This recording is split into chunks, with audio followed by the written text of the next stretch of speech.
Wind, rain intensifies as Hermine nears Florida's Gulf Coast.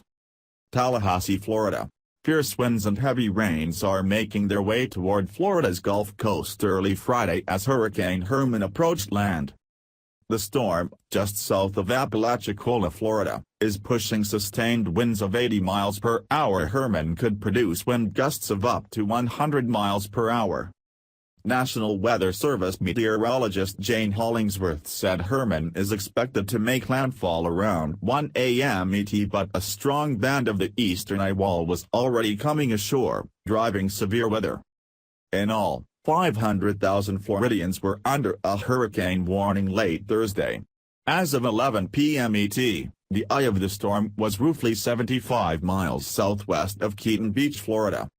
If Hermine maintains its strength and course, the hurricane would be Florida's first hit from a hurricane since Wilma on October 24, 2005, a record storm-free streak.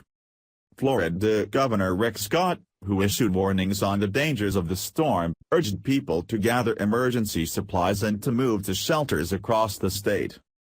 "The most important thing we all must put in our minds is that this is life-threatening," Scott told reporters at the Florida Emergency Management Center on Thursday. "We have not had a hurricane in years, people have moved here and we have visitors." Since Wilma hit Florida, the state's population has risen by about 2 million people, according to the U.S. Census Bureau. Since 2010 alone, the number of residents in the state grew by 7.8%. That's a huge chunk of new Floridians who've never endured a hurricane.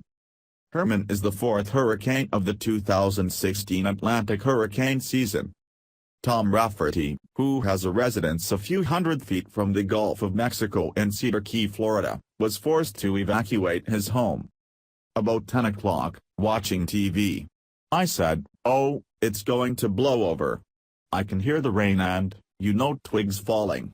I went to get up to get a drink of water. I put my foot down, my foot got all wet and I said uh-oh, and I looked down, my floor was flooded," Rafferty said. He said right now there was about an inch of water in his residence. "I didn't expect it to be this deep," said Rafferty, a resident of the island for 3 years. "I'm not going to worry about it. There's going to be a lot of things to be replaced. Water damage and such, other than that no. It's nature. We build on the earth. This is nature doing its thing.